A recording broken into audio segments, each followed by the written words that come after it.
আপনি কি জানেন পৃথিবীতে এমন একটি দেশ রয়েছে যেখানে গ্রীষ্মকালে সূর্য কখনো অস্ত যায় না, আবার শীতকালে এমনও দিন আসে যখন সূর্যের মুখই দেখা যায় না।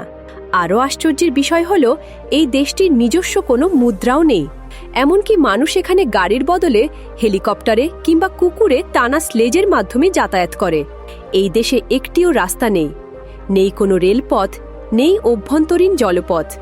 অথচ এই দেশের মাটির নিচে লুকিয়ে আছে এমন সম্পদ যা পেতে আজ বিশ্বের সবচেয়ে শক্তিশালী দেশ আমেরিকাও মরিয়া হয়ে উঠেছে। বলছি সেই রহস্যময় অথচ মনোমুগ্ধকর দেশ গ্রিনল্যান্ডের কথা। আপনি যদি পৃথিবীর মানচিত্রের উত্তর দিকটা ভালো করে দেখেন তাহলে এক বিশাল সাদা ভূমি আপনার চোখে পড়বে। সেটিই হলো গ্রিনল্যান্ড। এটি উত্তর আটলান্টিক ও আর্কটিক মহাসাগরের মাঝখানে অবস্থিত। এর একদিকে রয়েছে কানাডা, অন্যদিকে আইসল্যান্ড, আর চারপাশ জুড়ে রয়েছে অনন্ত বরফ আর নীল সমুদ্রের রাজ্য। মজার বিষয় হল এই অবস্থানের কারণে গ্রিনল্যান্ডকে বলা হয় পৃথিবীর উত্তরের রক্ষা কবচ, কারণ এখানকার বরফ পৃথিবীর জলবায়ুর ভারসাম্য ধরে রাখতে অত্যন্ত গুরুত্বপূর্ণ ভূমিকা পালন করে। জেনে অবাক হবেন, গ্রিনল্যান্ড হল পৃথিবীর সবচেয়ে বড় দ্বীপ। এর আয়তন প্রায় 21,66,000 বর্গ কিলোমিটার। আয়তনের দিক থেকে এটি বিশ্বের 12তম বৃহত্তম দেশ। কিন্তু সবচেয়ে চমকপ্রদ বিষয় হল এত বিশাল ভূমিতে বসবাস করে মাত্র 56 থেকে 58 হাজার মানুষ। এটি পৃথিবীর সবচেয়ে কম জনসংখ্যার দেশগুলোর মধ্যে একটি। এই জনসংখ্যার প্রায় 87% শহরে বসবাস করে, আর বাকি 13% গ্রামীণ এলাকায় থাকতে পছন্দ করে। এবার একটু তুলনা করে দেখুন, গ্রিনল্যান্ড যে দেশের অধীনে, সেই ডেনমার্কের আয়তন মাত্র 43,000 বর্গ কিলোমিটার, অর্থাৎ প্রায় 50টি ডেনমার্ক মিলে একটি গ্রিনল্যান্ড হবে। এত ছোট একটি দেশ কিভাবে এত বিশাল ভূখণ্ডের মালিক হলো, সেই ইতিহাস সত্যিই চমকপ্রদ। সেই গল্প আমরা একটু পরেই জানব। গ্রিনল্যান্ডের সবচেয়ে বড় বৈশিষ্ট্য হল এর বরফ। এই দেশের প্রায় 20 লাখ বর্গ কিলোমিটার এলাকা জুড়ে রয়েছে কেবল বরফ আর তুষার। মোট ভূমির 80 থেকে 90% বরফে ঢাকা।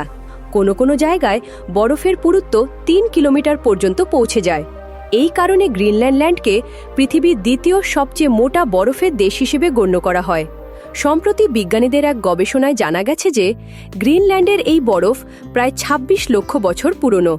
অর্থাৎ এই বরফের সাথে গ্রিনল্যান্ডের সম্পর্ক লক্ষ লক্ষ বছরের। এই বিশাল বরফের আস্তানা পৃথিবীর মোট মিঠা পানির প্রায় 80% ধারণ করে আছে। কিন্তু এই বরফই আজ এক বিশাল হুমকি হয়ে দাঁড়িয়েছে। বিজ্ঞানীরা বলছেন, যদি গ্রিনল্যান্ডের সমস্ত বরফ গলে যায় তাহলে পৃথিবীর সমুদ্রপৃষ্ঠের উচ্চতা প্রায় 7 মিটার পর্যন্ত বেড়ে যাবে। এর ফলে বিশ্বের উপকূলবর্তী অনেক দেশ ও শহর ধীরে ধীরে জলের নিচে তলিয়ে যাবে। ভয়াবহ বন্যা আর সুনামি গোটা পৃথিবীতে তাণ্ডব চালাবে। আরও উদ্বেগের বিষয় হল, গ্লোবাল ওয়ার্মিংয়ের কারণে গ্রিনল্যান্ডের লক্ষ লক্ষ বছরের পুরনো হিমবাহগুলো ইতিমধ্যেই গলতে শুরু করেছে। প্রতিদিন প্রায় 285 বিলিয়ন টন বরফ হারিয়ে যাচ্ছে সমুদ্রে। এই গলন শুধু স্থানীয় পরিবেশে নয়, পুরো পৃথিবীর জলবায়ুর উপর মারাত্মক প্রভাব ফেলছে।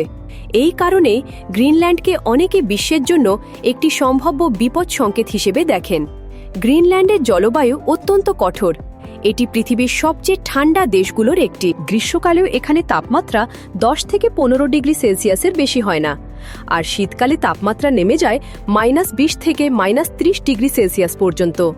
এই হাড় কাঁপানো ঠান্ডায় বেঁচে থাকা সত্যিই এক চ্যালেঞ্জ। তাই অভিজ্ঞ পর্যটকরা পরামর্শ দেন শীতকালে গ্রিনল্যান্ড ভ্রমণ এড়িয়ে চলতে। কিন্তু গ্রীষ্মকালে গ্রিনল্যান্ডে অন্য এক সমস্যা দেখা দেয়। সেটি হলো রাত নানা হওয়ার সমস্যা। মে মাসের শেষ থেকে জুলাই মাসের শেষ পর্যন্ত, অর্থাৎ প্রায় 2 মাস ধরে এখানে সূর্য অস্ত যেতে ভুলে যায়। টানা 2400 ঘণ্টা সূর্য আকাশেই দৃশ্যমান থাকে। রাত 12টায়ও আপনি সূর্যকে জ্বলজ্বল করতে দেখবেন। এই কারণে গ্রিনল্যান্ডকে মধ্যরাতে সূর্যের দেশ বা সূর্য না ডোবার দেশ বলা হয়। 21 জুন, যা বছরের সবচেয়ে দীর্ঘতম দিন, সেদিন গ্রিনল্যান্ডে জাতীয় ছুটি পালিত হয়। এই দিনটি তাদের জাতীয় দিবস হিসেবে উদযাপিত হয়। গ্রিনল্যান্ডের পরিবহন ব্যবস্থা পৃথিবীর অন্য যে কোনো দেশ থেকে সম্পূর্ণ আলাদা। এই দেশে কোনো সড়ক নেই, কোনো রেলপথ নেই, এমনকি অভ্যন্তরীণ জলপথও নেই।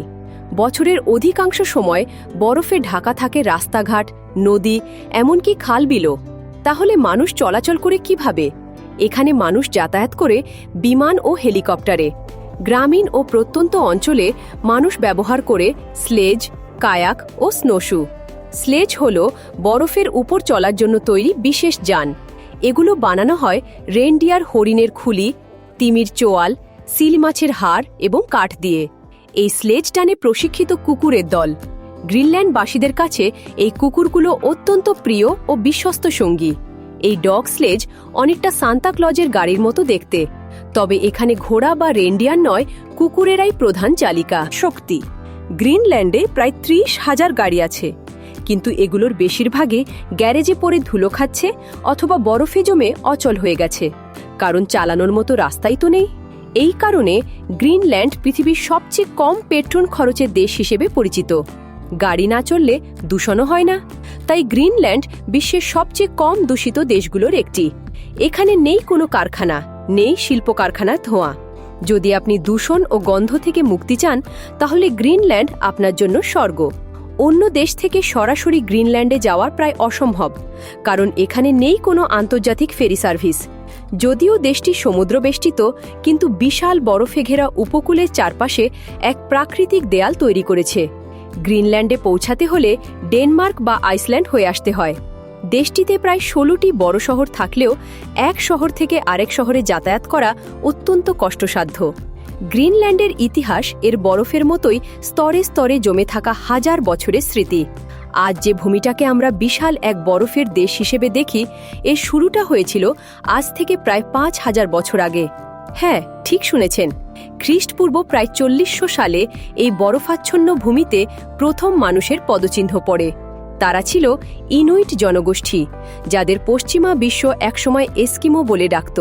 তবে আজকের দিনে এস্কিমো শব্দটি অনেকটা অপমানজনক হিসেবে বিবেচিত হয়, তাই তাদের ইনুইট বা ইনুইট বলাই শ্রেয়। এই ইনুইট মানুষেরা এসেছিল উত্তর কানাডা ও উত্তর আমেরিকার বিস্তীর্ণ অঞ্চল থেকে। সেই সময় অবশ্য কানাডা বা আমেরিকা নামে কোনো দেশের অস্তিত্বই ছিল না। মাছ ধরার সন্ধানে তারা ধীরে ধীরে উত্তর পশ্চিম দিকে এগিয়ে গিয়ে একসময় গ্রিনল্যান্ডের বরফ শীতল ভূমিতে এসে বসতি স্থাপন করে। প্রকৃতির সাথে এক নিরন্তর যুদ্ধ ছিল তাদের জীবন। হাড় কাঁপানো ঠান্ডায় টিকে থাকতে তারা শিখেছিল বরফের মধ্যে আগুন জ্বালাতে, সিল মাছ ও মেরু ভালুক শিকার করতে। তাদের জ্ঞান ও দক্ষতা ছিল অসাধারণ। কিন্তু গ্রিনল্যান্ডের ইতিহাসে সবচেয়ে নাটকীয় মোড় আসে প্রায় 1000 বছর আগে, ভাইকিংদের আগমনের মধ্য দিয়ে। এই গল্প বুঝতে হলে আমাদের প্রথমে বুঝতে হবে ভাইকিং কারা ছিল এবং তারা কোথা থেকে এসেছিল। স্ক্যান্ডিনেভিয়া বলতে মূলত 3টি দেশকে বোঝায়: ডেনমার্ক, নরওয়ে এবং সুইডেন। এই 3 দেশ মিলে গড়ে উঠেছে এক অনন্য সংস্কৃতি ও ঐতিহ্য। আজ থেকে প্রায় 1000 থেকে 1500 বছর আগে এই স্ক্যান্ডিনেভিয়ান অঞ্চলের মানুষদের পূর্বপুরুষরা ছিল ভাইকিং। যেমন ভারতের মানুষের প্রধান পেশা ছিল কৃষিকাজ, তেমনি এই অঞ্চলের মানুষদের প্রধান পেশা ছিল ভাইকিং জীবনযাত্রা। এই কারণেই পুরো অঞ্চলটিকে ল্যান্ড অফ ভাইকিংস বা ভাইকিংদের দেশ বলা হয়। ভাইকিংদের জীবন কাটত মূলত সমুদ্রে। তারা ছিল দুর্ধর্ষ নাবিক ও যোদ্ধা। England, Ireland, France, Spain, Netherlands, Germany, Italy, এমনকি রাশিয়া পর্যন্ত তারা অভিযান চালাতো। জাহাজে করে গিয়ে আক্রমণ করত, লুটপাট করত এবং ফিরে আসত। স্বাভাবিকভাবেই এই জীবনযাত্রা তাদের অত্যন্ত আক্রমণাত্মক ও হিংস্র করে তুলেছিল। ইংরেজি ভাষায় একটি প্রবাদ আছে, টু গো ভাইকিং, যার অর্থ হল যোদ্ধার মতো লড়াই করা। এটাই ছিল ডেনমার্ক, নরওয়ে ও সুইডেনের মতো আজকের সমৃদ্ধ দেশগুলোর আসল ইতিহাস। এবার আসুন শোনা যাক সেই মানুষটির কথা যিনি গ্রিনল্যান্ডকে বিশ্বের মানচিত্রে স্থান করে দিয়েছিলেন। তার নাম এরিক থরভ্যালসন, যিনি ইতিহাসে এরিক দ্য রেড নামে বিখ্যাত। প্রায় 1000 বছর আগে, আনুমানিক 950 খ্রিস্টাব্দে, নরওয়েতে এরিক নামের এক শিশুর জন্ম হয়। স্বাভাবিকভাবেই সে ছিল একটি ভাইকিং পরিবারের সন্তান। ছোটবেলা থেকেই সে দেখেছে তার পিতা অত্যন্ত রাগী ও আক্রমণাত্মক স্বভাবের মানুষ। এমন পিতার সান্নিধ্যে বড় হওয়ায় এরিকের মধ্যেও সেই রাগ ও আক্রমণাত্মক মনোভাব গড়ে উঠেছিল। এরিকের বয়স যখন মাত্র 10 বছর, তখন এক ভয়াবহ ঘটনা ঘটে। একদিন তার পিতা সামান্য কথা কাটাকাটিতে গ্রামের এক ব্যক্তিকে হত্যা করে বসেন। সেই সময় ভাইকিং সমাজে পারস্পরিক হিংসা বেশ সাধারণ ঘটনা ছিল। এক আত্মা হত্যার জন্য মৃত্যুদণ্ড দেওয়া হতো না, তবে সাধারণত দেশ থেকে বিতাড়িত করা হতো।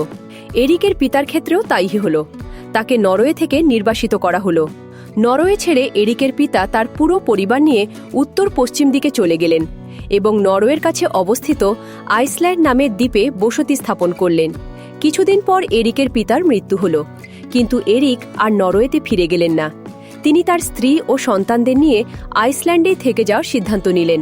পিতার মতোই এরিকের মেজাজও ছিল অত্যন্ত রুক্ষ। সামান্য কারণে তার মাথার রক চড়ে যেত। 980 খ্রিস্টাব্দ নাগাদ এরিক 30 বছর বয়সে পৌঁছালেন।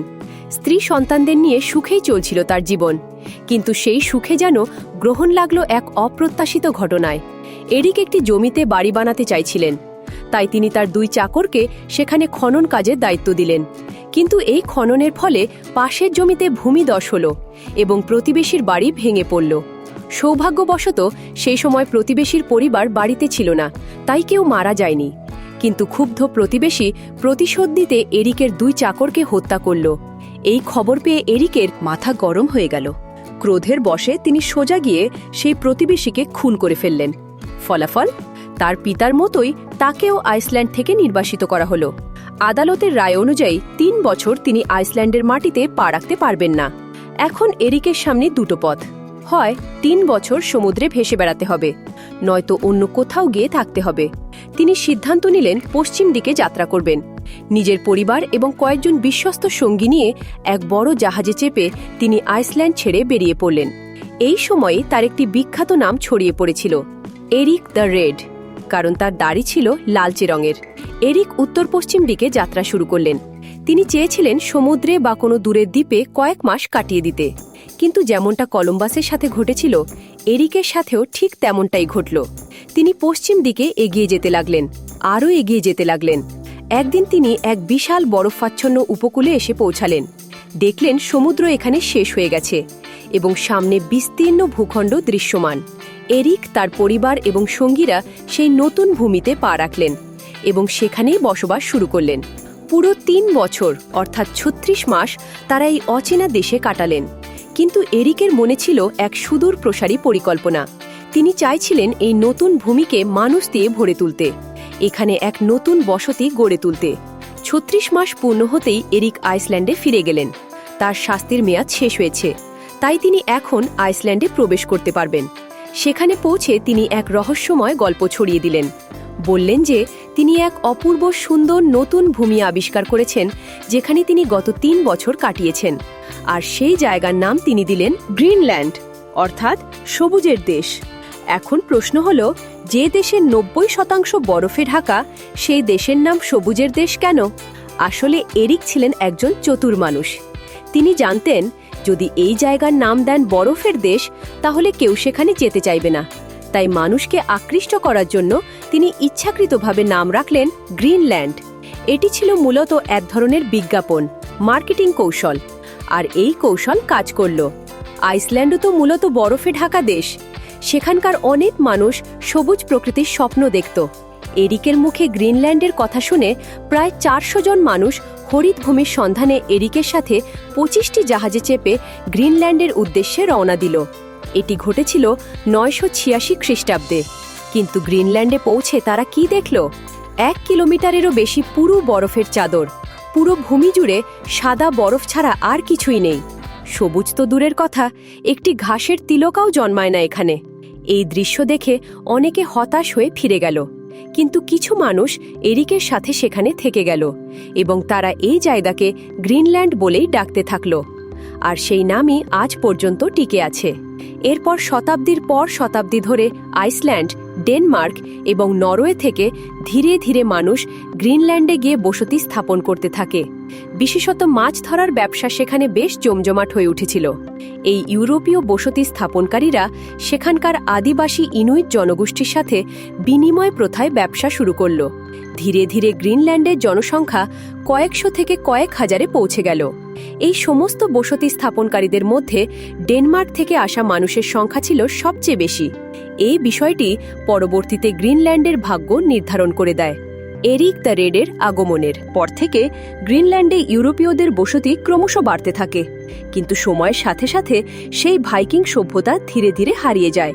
দীর্ঘ সময় ধরে গ্রিনল্যান্ড প্রায় নির্জন হয়ে পড়ে, তবে সেখানকার আদিবাসী ইনুইট জনগোষ্ঠী তখনও টিকে ছিল। তাদের নিজস্ব জীবনধারা নিয়ে বরফের বুকে লড়াই করে বেঁচেছিল। এবার আসি ডেনমার্কের গল্পে। 1524 সালে ইতিহাসে এক গুরুত্বপূর্ণ ঘটনা ঘটে। ডেনমার্ক এবং নরওয়ে একত্রিত হয়ে একটি সম্মিলিত সাম্রাজ্য গঠন করে। দুই দেশ মিলে এক রাজার অধীনে শাসিত হতে থাকে। এই সম্মিলিত শাসন ব্যবস্থা বেশ কয়েক শতাব্দী ধরে চলে। এরপর আসে 1721 সাল।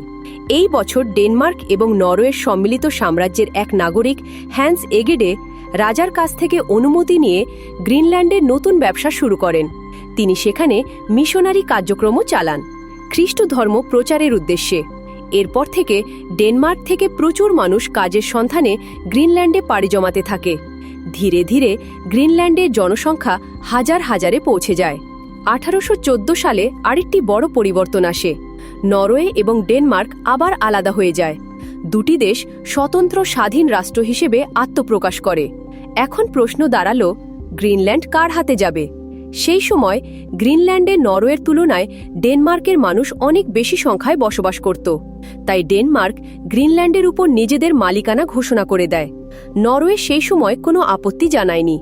এভাবেই গ্রিনল্যান্ড ডেনমার্কের অধীনে চলে আসে। প্রথম দিকে গ্রিনল্যান্ড ছিল ডেনমার্কের একটি উপনিবেশ বা কলোনি, কিন্তু 1953 সালে গ্রিনল্যান্ডকে আনুষ্ঠানিকভাবে ডেনমার্কের একটি প্রদেশে পরিণত করা হয়। অর্থাৎ এটি আর উপনিবেশ রইল না, বরং ডেনমার্কেরই একটি অংশ হয়ে গেল। কিন্তু গ্রিনল্যান্ডের মানুষের মনে স্বাধীনতার স্বপ্ন জেগে উঠছিল। তারা চাইছিল নিজেদের ভাগ্য নিজেরা নির্ধারণ করতে।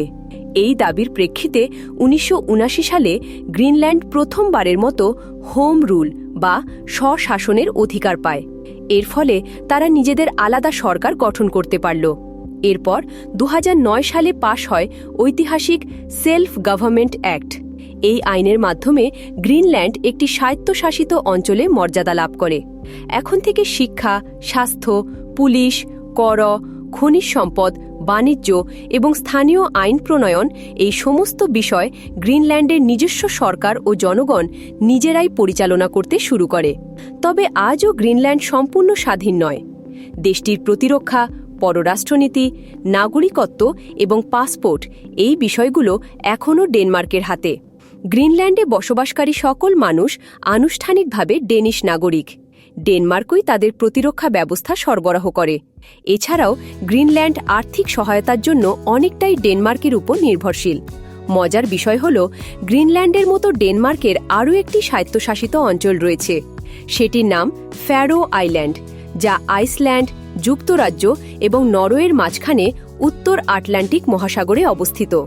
এবার আসা যাক গ্রিনল্যান্ডের সমাজ ও সংস্কৃতির কথায়। গ্রিনল্যান্ডের সমাজ ছোট হলেও এখানকার মানুষ পরস্পরের প্রতি অত্যন্ত ঘনিষ্ঠ ও সহযোগিতাপূর্ণ। মোট জনসংখ্যার প্রায় 90% ইনুইট বা এস্কিমো বংশোদ্ভূত আদিবাসী। বাকিরা মূলত ডেনিশ বা ইউরোপীয় বংশোদ্ভূত। এই সমাজে পরিবার, প্রকৃতি ও সম্প্রদায়, এই তিনটি বিষয় জীবনের মূল ভিত্তি হিসেবে বিবেচিত। গ্রিনল্যান্ডের মানুষ মূলত দুটি ভাষায় কথা বলে, গ্রিনল্যান্ডিক এবং ড্যানিশ। গ্রিনল্যান্ডিক হল দেশটির সরকারি ভাষা, যা প্রায় 85% মানুষ বলতে ও বুঝতে পারে। তবে পর্যটকদের সুবিধার জন্য এখানকার অনেক মানুষ ইংরেজিতেও কথা বলতে পারে। গ্রিনল্যান্ডের শিক্ষা ব্যবস্থা অনেকটাই ডেনমার্কের আদলে গড়ে উঠেছে। এখানে শিশুদের জন্য প্রাথমিক শিক্ষা বাধ্যতামূলক এবং পাঠদান হয় এই দুটি ভাষায়, গ্রিনল্যান্ডিক ও ড্যানিশ। এই দ্বিভাষিক শিক্ষা ব্যবস্থা তাদের সাংস্কৃতিক দ্বৈত পরিচয়কে প্রতিফলিত করে। গ্রিনল্যান্ডের সবচেয়ে পরিচিত বৈশিষ্ট্যগুলোর একটি হল তাদের ঐতিহ্যবাহী পোশাক। শত শত বছর আগে এখানকার ইনুইট জনগোষ্ঠী বরফের মধ্যে বেঁচে থাকার জন্য যে পোশাক তৈরি করেছিল, তা শুধু শীত প্রতিরোধের উপায় ছিল না, বরং টিকে থাকার কৌশলও ছিল। তারা সিল বা তিমির চামড়া, রেনডিয়ার ও ক্যারিবীয় প্রাণীর লোম দিয়ে বানাত পার্কা নামের শীতকালীন পোশাক, মোজা আর গ্লাভসের মতো জিনিস। এই পোশাক হিমশীতল বাতাস ঠেকাতে সবচেয়ে কার্যকর মাধ্যম ছিল। গ্রিনল্যান্ডের মানুষের জীবনযাত্রায় খাদ্য এক বিশেষ ভূমিকা রাখে। আর এখানেই আছে এক অবিশ্বাস্য তথ্য। গ্রিনল্যান্ড পৃথিবীর একমাত্র দেশ যেখানে পুরো জনসংখ্যা মাংসাহারী। হ্যাঁ, ঠিক শুনেছেন, এখানে কোনো নিরামিষভোজী খুঁজে পাওয়া প্রায় অসম্ভব। এর কারণও আছে। যেহেতু এখানে বছরের বেশিরভাগ সময় তীব্র শীত থাকে এবং চাষাবাদ প্রায় অসম্ভব, তাই মানুষ মূলত নির্ভর করে সমুদ্রের উপর। গ্রিনল্যান্ডবাসীদের প্রধান খাবার হল মাছ ও সামুদ্রিক প্রাণীর মাংস। এখানে 225টিরও বেশি প্রজাতির মাছ পাওয়া যায়, যার মধ্যে তিমিও রয়েছে। স্যামন, ফ্লাউন্ডার এবং হ্যালিবাট এখানকার জনপ্রিয় খাবার। এই কঠোর শীতে শরীরকে গরম রাখতে মাংসজাতীয় খাবারের বিকল্প নেই, তাই গ্রিনল্যান্ডের মানুষ খাবারের নন ভেজিটেরিয়ান পদ বেশি পছন্দ করে, বিশেষ করে মাছ। শুধু খাওয়া নয়, পান করতেও এখানকার মানুষ বেশ পছন্দ করে। তবে তাদের প্রিয় পানীয় বিয়ার নয়, বরং ওয়াইন। পার্টি হোক বা ঘরের ছোট অনুষ্ঠান, দুঃখে মুহূর্ত হোক বা আনন্দের, উৎসব হোক বা সাধারণ দিন, প্রতিটি ছোট বড় উপলক্ষে তারা ওয়াইন পান করে। আর মজার বিষয় হল, এই অভ্যাস শুধু পুরুষদের মধ্যে সীমাবদ্ধ নয়। কঠোর শীতের কারণে মহিলারাও সমানভাবে ওয়াইন পান করেন। ধর্মীয় দিক থেকে গ্রিনল্যান্ডের মানুষ বেশ শান্ত ও সহনশীল। এখানে বেশিরভাগ মানুষ লুথেরান খ্রিস্টান। 1721 সালে ডেনিশ মিশনারিদের আগমনের পর থেকে খ্রিস্টধর্ম এখানে প্রসার লাভ করে। তবে প্রাচীন ইনুইটদের ধর্মবিশ্বাস আজও সমাজে রয়ে গেছে। তারা বিশ্বাস করে প্রকৃতির প্রতিটি উপাদানের মধ্যে আত্মা বিদ্যমান। গ্রিনল্যান্ডে উৎসব মানেই মানুষ, সঙ্গীত আর প্রকৃতির মেলবন্ধন। এখানকার সবচেয়ে বড় উৎসব হল গ্রিনল্যান্ডের জাতীয় দিবস, যা 21 জুন পালিত হয়। এটি বছরের সবচেয়ে দীর্ঘতম দিন, যেদিন সূর্য অস্ত যায় না। এই দিনে মানুষ ঐতিহ্যবাহী পোশাক পরে, পতাকা উড়িয়ে নাচে গানে মুখরিত হয়ে ওঠে। শিশুরা বাইরে খেলাধুলা করে আর বড়রা সমুদ্র তীরে বারবিকিউ করে। এই উৎসব তাদের জাতীয় গর্বের প্রতীক। ক্রিসমাস ও নববর্ষ এখানে খুব আনন্দের সাথে পালিত হয়। বরফে মোড়া রাতে বাড়িগুলো আলোকসজ্জায় ঝলমল করে। মানুষ একে অপরকে উপহার দেয়, গরম কফির কাপ হাতে গল্প করে। গ্রিনল্যান্ডে আরেকটি বিশেষ দিন পালিত হয়, যা অন্য কোথাও দেখা যায় না। সেটি হল রোম্যান্স ডে। এই দিনে সকল স্বামী স্ত্রী পুরো সময় একে অপরের সাথে কাটান। তারা পরস্পরকে অনেক প্রতিশ্রুতি দেন এবং জন্মজন্মান্তর একসাথে থাকার শপথ নেন। গ্রীষ্মকালে যখন রোদ ওঠে, তখন মানুষ ঘরের বাইরে বাগানে বসে রোম্যান্টিক সময় কাটাতে ভালোবাসে। আরেকটি উল্লেখযোগ্য ঐতিহ্য হল ড্রাম ড্যান্স, যা ইনুইট সংস্কৃতির অবিচ্ছেদ্য অংশ। এই নৃত্যে ঢোলের তালে তালে মানুষ অতীতের কাহিনী বলে, তাদের পূর্বপুরুষদের গল্প শোনায়। এটি শুধু বিনোদন নয়, বরং তাদের ইতিহাস ও ঐতিহ্য সংরক্ষণের এক মাধ্যম। গ্রিনল্যান্ডের মানুষদের সৃজনশীলতা অসাধারণ। তাদের মস্তিষ্ক শিল্প ও সৃজনশীল কাজে খুব দ্রুত সাড়া দেয়। এখানে প্রতিটি ঘরের দেয়ালে আপনি রং বেরঙের সুন্দর সুন্দর কারুকার্য ও চিত্রকর্ম দেখতে পাবেন। বিপদকে সুযোগে পরিণত করতেও তারা পারদর্শী। বরফ কেটে কেটে তারা বিভিন্ন আকৃতির ভাস্কর্য তৈরি করে, যা দেখতে পর্যটকরা দূর দূরান্ত থেকে ছুটে আসে। আর হ্যাঁ, গ্রিনল্যান্ডে একটি বিস্ময়কর জায়গা আছে, যার নাম আনার্ট হট স্প্রিংস। এই জায়গায় হাড় কাঁপানো ঠান্ডার মধ্যেও গরম পানির ছোট ছোট ঝিল দেখা যায়। প্রকৃতির এই অদ্ভুত খেলা সত্যিই বিস্ময়কর। গ্রিনল্যান্ডের বরফে মোড়া স্বপ্নীল হ্রদে রয়েছে অনেক বিখ্যাত পর্যটন স্থান। প্রকৃতি যেন নিজের হাতে এখানে এক অপূর্ব শিল্পকর্ম গড়ে তুলেছে। পৃথিবীর অন্য কোথাও এমন দৃশ্য দেখা যায় না। বরফ, সমুদ্র, আকাশ আর আলোর এক অনন্য মিলনমেলা এই গ্রিনল্যান্ড। এখানকার সবচেয়ে বিখ্যাত স্থানগুলোর মধ্যে অন্যতম হল ইলুলিসাট আইসফিওর্ড। বলা হয় এটি বিশ্বের সবচেয়ে মনোমুগ্ধকর হিমবাহ অঞ্চলগুলোর একটি। 2004 সালে ইউনেস্কো এই স্থানকে বিশ্ব ঐতিহ্যবাহী স্থান হিসেবে ঘোষণা করে। এখানে হাজার বছরের পুরনো বরফের স্তূপ প্রতিনিয়ত আটলান্টিক মহাসাগরের দিকে ভেসে যায়। বিশালাকার হিমশৈলগুলো ধীরে ধীরে গলে সমুদ্রের দিকে এগিয়ে যায়।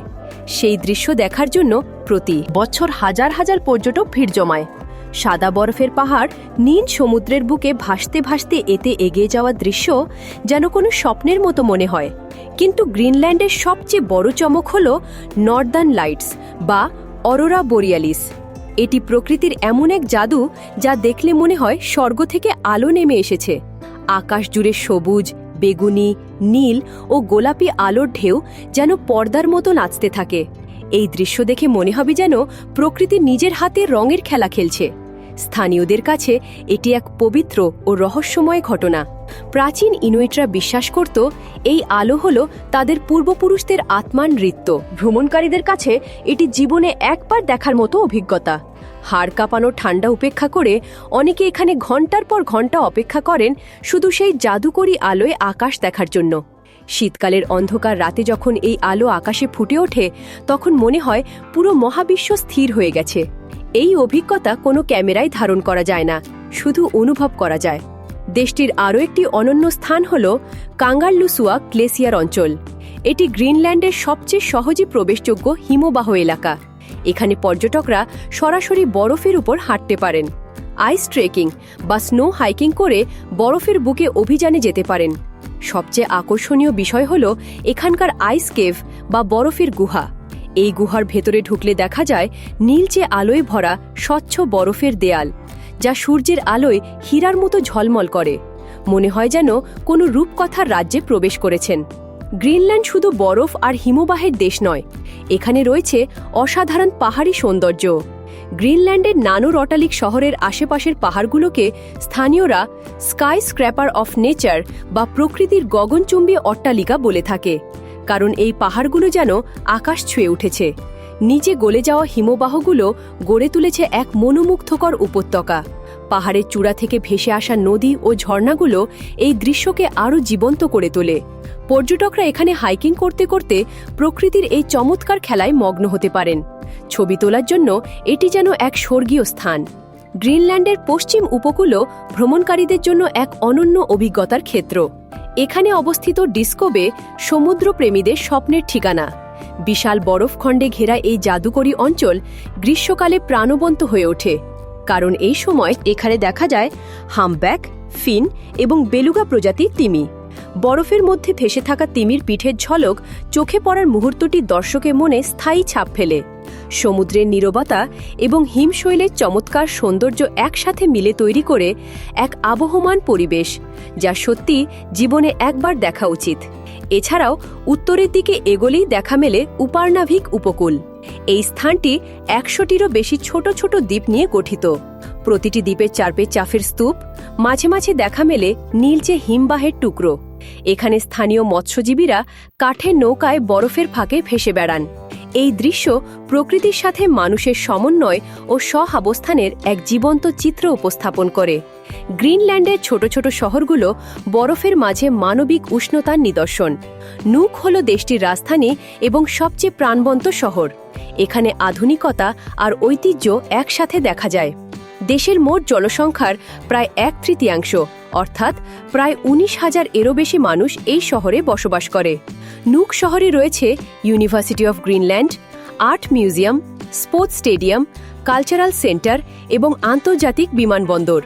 নুক শহরে ঘুরে দেখা যায় ন্যাশনাল মিউজিয়াম অফ গ্রিনল্যান্ড, যেখানে সংরক্ষিত আছে ইনুইট জনগোষ্ঠীর প্রাচীন পোশাক, শিকারের সরঞ্জাম এবং ঐতিহাসিক নিদর্শন।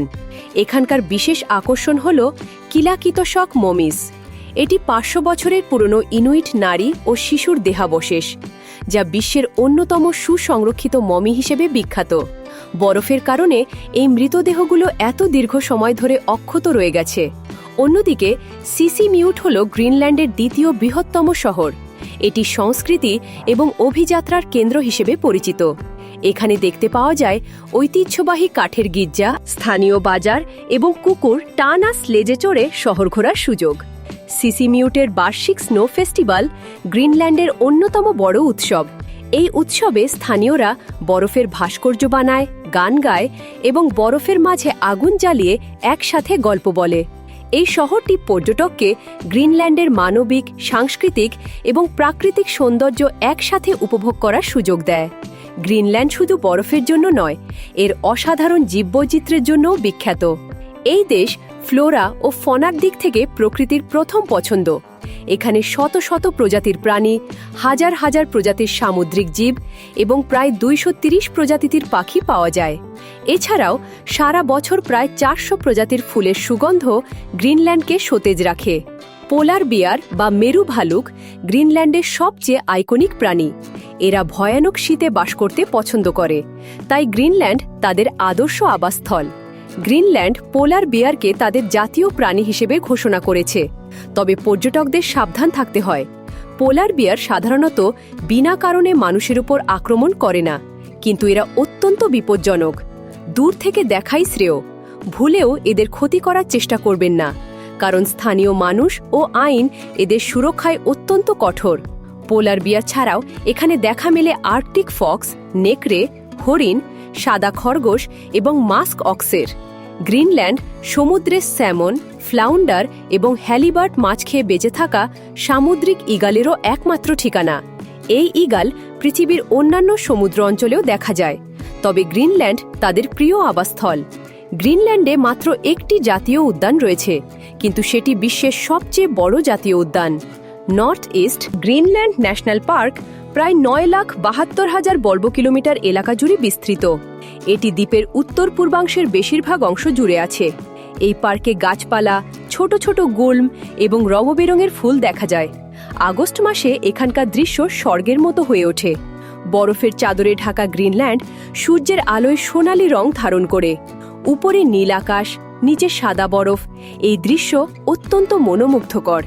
গ্রিনল্যান্ডে বরফের মধ্যেও নৌকায় চড়ার অভিজ্ঞতা নেওয়া যায়। হ্যাঁ, এটি পৃথিবীর একমাত্র দেশ যেখানে বরফের বুকে নৌকা ভ্রমণ করা সম্ভব। বরফের ফাঁক দিয়ে নৌকা চালিয়ে অসাধারণ এই অভিজ্ঞতা নেওয়া যায়, কিন্তু এই সুন্দর বরফের চাদরের নিচে লুকিয়ে আছে এক অন্ধকার বাস্তবতা। গ্রিনল্যান্ডের মানুষ প্রকৃতির সাথে যুদ্ধ করে বাঁচতে জানে, কিন্তু অনেক সময় সেই লড়াইটা হয় নিজের ভেতরের দানবের সাথে। মানুষের মনে জমে থাকা নিঃসঙ্গতার আগুন এখানে সবচেয়ে ভয়ঙ্কর রূপ ধারণ করে। বিশ্ব স্বাস্থ্য সংস্থার এক চাঞ্চল্যকর জরিপ জানায়, আত্মহত্যার হারের দিক থেকে গ্রিনল্যান্ড পৃথিবীর প্রথম সারিতে। প্রতি 1 লাখে প্রায় 83 জন মানুষ নিজের জীবনের ইতি টানেন। এই পরিসংখ্যান সত্যিই ভয়াবহ। কিন্তু কেন এমন হয়? বিশেষজ্ঞদের মতে, গ্রিনল্যান্ডের ইনুইট জনগোষ্ঠীর জীবনের নিঃসঙ্গতা যেন অবিচ্ছেদ্য সঙ্গী। বছরের বেশিরভাগ সময় বরফে ঢেকে থাকা পরিবেশ, সীমিত যোগাযোগ ব্যবস্থা, দীর্ঘ অন্ধকার রাত, সব মিলিয়ে মানুষ ধীরে ধীরে হারিয়ে ফেলে জীবনের উচ্ছ্বাস। শীতকালে যখন মাসের পর মাস সূর্যের দেখা মেলে না, তখন মানুষের মনে এক গভীর বিষণ্ণতা জন্ম নেয়। কেউ বলে এটি জলবায়ু বা পরিবেশের প্রভাব, আবার কেউ বলে এটা মানসিক শূন্যতার ফল।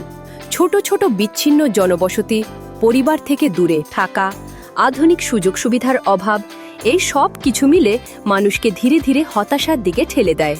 এটি গ্রিনল্যান্ডের সবচেয়ে বড় সামাজিক সমস্যা, যা সমাধানে সরকার ও সমাজ একসাথে কাজ করছে। গ্রিনল্যান্ডের অর্থনীতি এর ভৌগোলিক অবস্থান ও জলবায়ুর মতোই অনন্য।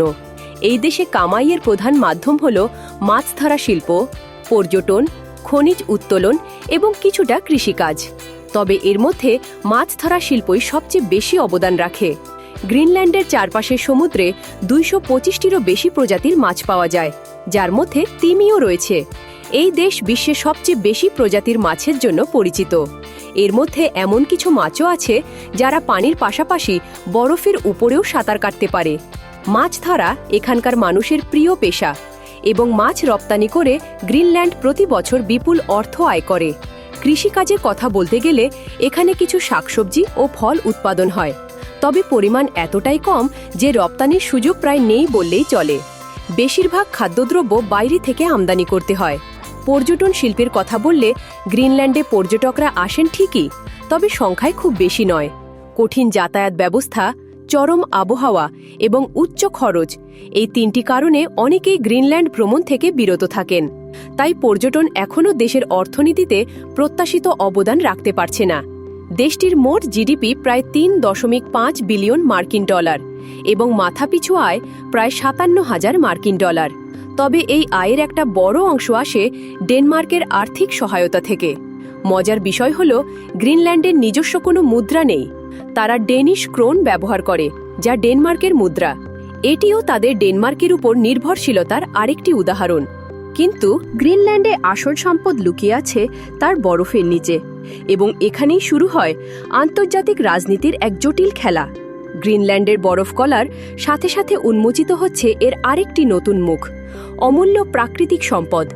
মাটির নিচে পাওয়া যাচ্ছে uranium, rare earth metal, zinc, সীসা, সোনা, খনিজ তেল, প্রাকৃতিক গ্যাস এবং কয়লার মতো মূল্যবান সম্পদ। বিজ্ঞানীদের হিসাব অনুযায়ী গ্রিনল্যান্ডে প্রায় ২২ ধরনের খনিজ পদার্থ মজুদ রয়েছে।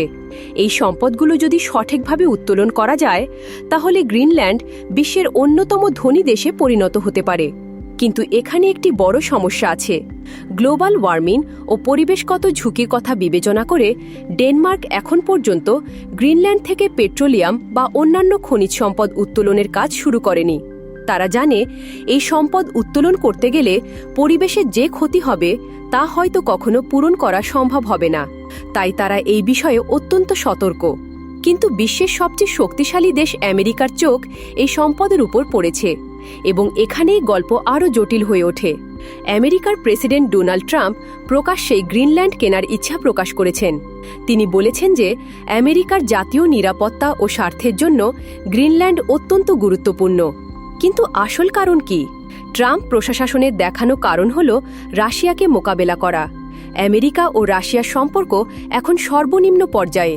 পুরো উত্তর আর্কটিক অঞ্চলে রাশিয়াকে প্রতিহত করতে আমেরিকার কৌশলগত অবস্থান হিসেবে গ্রিনল্যান্ড প্রয়োজন। কিন্তু এটা হলো দেখানোর দাঁত। আসল চাবানোর দাঁত হল অর্থনৈতিক স্বার্থ। গ্রিনল্যান্ডে যে বিপুল পরিমাণ রেয়ার মিনারেল, খনিজ ও তেল মজুদ আছে সেগুলো দখল করতেই আমেরিকা এত মরিয়া।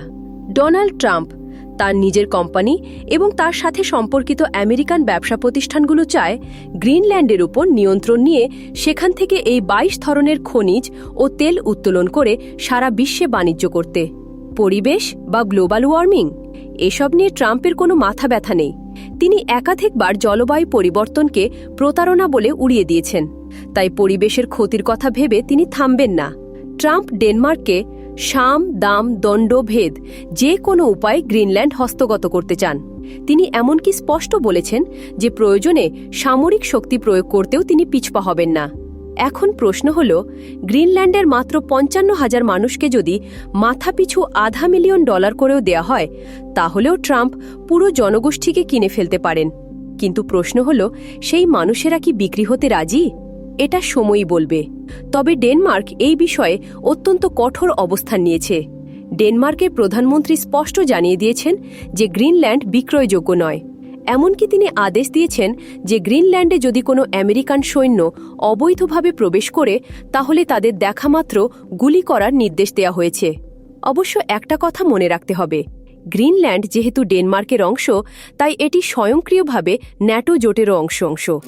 আমেরিকা চাইলে ন্যাটোর মাধ্যমে গ্রিনল্যান্ডে সামরিক ঘাঁটি স্থাপন করতে পারে এবং ইতিমধ্যে করেছেও। থুলে এয়ার বেস নামে আমেরিকার একটি গুরুত্বপূর্ণ সামরিক ঘাঁটি গ্রিনল্যান্ডে রয়েছে। তাই রাশিয়ার বিরুদ্ধে প্রতিরক্ষার অজুহাত দেখিয়ে গ্রিনল্যান্ড দখল করার চেষ্টা আসলে একটি ধোঁকা মাত্র। এদিকে জলবায়ু পরিবর্তন গ্রিনল্যান্ডের জন্য এক দ্বিমুখী তলোয়ার হয়ে দাঁড়িয়েছে। একদিকে বরফ গলছে যা বিশ্বের জন্য বিপজ্জনক, অন্যদিকে এই বরফ গলার ফলে লুকানো সম্পদ বেরিয়ে আসছে যা বিশ্বশক্তিগুলোর লোলুপ দৃষ্টি আকর্ষণ করছে। প্রতিদিন প্রায় ২৮৫ বিলিয়ন টন বরফ সমুদ্রে হারিয়ে যাচ্ছে। বিজ্ঞানীরা সতর্ক করছেন, যদি গ্রিনল্যান্ডের সমস্ত বরফ গলে যায় তাহলে সমুদ্রপৃষ্ঠের উচ্চতা ৭ মিটার পর্যন্ত বাড়তে পারে। এর ফলে বাংলাদেশ, নেদারল্যান্ডস, মালদ্বীপ সহ বিশ্বের অনেক নিচু উপকূলীয় অঞ্চল পানির নিচে তলিয়ে যাবে। কোটি কোটি মানুষ জলবায়ু উদ্বাস্তুতে পরিণত হবে। গ্রিনল্যান্ডের সরকার ও জনগণ এই বাস্তবতাকে গভীরভাবে উপলব্ধি করছে। তাই অনেক তরুণ এখন পরিবেশ সচেতনতা বাড়াতে কাজ করছে, পাশাপাশি জলবায়ু বিজ্ঞান নিয়ে পড়াশোনা করছে। তাদের কাছে গ্রিনল্যান্ডের ভবিষ্যৎ মানে শুধু অর্থনৈতিক উন্নতি নয়, বরং প্রকৃতির ভারসাম্য রক্ষা। তারা জানে এই বরফই তাদের জীবন, এই বরফই তাদের অস্তিত্ব। গ্রিনল্যান্ডের স্বাধীনতার স্বপ্ন ধীরে ধীরে জোরালো হচ্ছে। ২০০৯ সালের স্বায়ত্তশাসন আইনের পর থেকে তারা ধাপে ধাপে স্বাধীনতার দিকে এগিয়ে যাচ্ছে। অনেক গ্রিনল্যান্ডবাসী চায় একদিন তাদের দেশ সম্পূর্ণ স্বাধীন হোক, ডেনমার্কের ছায়া থেকে বেরিয়ে আসুক। কিন্তু সেই স্বাধীনতা অর্জন করতে হলে অর্থনৈতিকভাবে স্বনির্ভর হতে হবে, যা এখনও অনেক দূরের পথ। আন্তর্জাতিক রাজনীতিতে গ্রিনল্যান্ডের গুরুত্ব দিন দিন বাড়ছে। আর্কটিক অঞ্চলে এর কৌশলগত অবস্থান, বিপুল খনিজ সম্পদ এবং জলবায়ু পরিবর্তনে এর ভূমিকা সব মিলিয়ে গ্রিনল্যান্ড এখন বিশ্ব রাজনীতির এক গুরুত্বপূর্ণ খেলোয়াড়। আমেরিকা, রাশিয়া, চীন সবার চোখ এই বরফের দেশের দিকে। ডোনাল্ড ট্রাম্পের এই আগ্রাসী মনোভাব দেখে মনে হচ্ছে আগামী কয়েক বছর বিশ্বশান্তি বেশ নাজুক অবস্থায় থাকবে।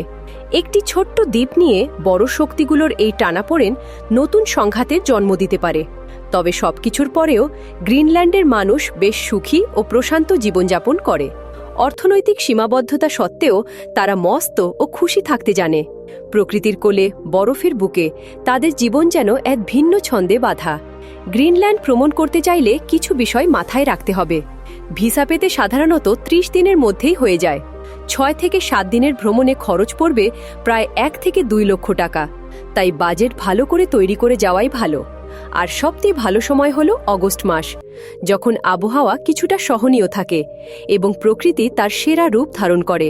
গ্রিনল্যান্ড শুধু এক ভূখণ্ড নয়, এটি বরফের নিচে জমে থাকা এক জীবন্ত ইতিহাস। কেউ একে বলে বিশ্বের সবচেয়ে বড় দ্বীপ, কেউ বলে এক স্বায়ত্তশাসিত অঞ্চল। কিন্তু সত্যি হল, গ্রিনল্যান্ড এই দুই পরিচয়ের মাঝখানে দাঁড়িয়ে থাকা এক অনুভূতির নাম। আজ যখন জলবায়ু পরিবর্তনের হুমকি গোটা মানবজাতিকে ভাবিয়ে তুলছে, তখনও গ্রিনল্যান্ড আমাদের শেখায় স্বাধীনতা মানে কেবল সীমারেখার স্বাধীনতা নয়, প্রকৃতির সাথে সহাবস্থানও এক ধরনের মুক্তি। এরিক দ্য রেড যখন প্রায় ১০০০ বছর আগে এই বরফের দেশে পা রেখেছিলেন, তখন হয়তো তিনি কল্পনাও করতে পারেননি যে একদিন এই ভূমি বিশ্ব রাজনীতির কেন্দ্রবিন্দুতে পরিণত হবে। মানুষকে আকৃষ্ট করতে তিনি যে নাম দিয়েছিলেন গ্রিনল্যান্ড বা সবুজের দেশ, সেই নাম আজও টিকে আছে। যদিও এখানে সবুজের চেয়ে সাদা বরফই বেশি, তবু এই নামের মধ্যে লুকিয়ে আছে মানুষের স্বপ্ন ও আশার প্রতিফলন। গ্রিনল্যান্ডের বরফ যেন গলে না যায়, এর প্রাকৃতিক সৌন্দর্য যেন অটুট থাকে, এর মানুষেরা যেন সুখে শান্তিতে বসবাস করতে পারে। এই কামনা রেখে শেষ করছি গ্রিনল্যান্ড নিয়ে আমাদের এই দীর্ঘ যাত্রা। বরফের রাজ্য গ্রিনল্যান্ড প্রকৃতির এক অপার বিষয়, মানুষের অদম্য জীবনী শক্তির প্রতীক এবং আগামী দিনের বিশ্ব রাজনীতির এক গুরুত্বপূর্ণ নাম।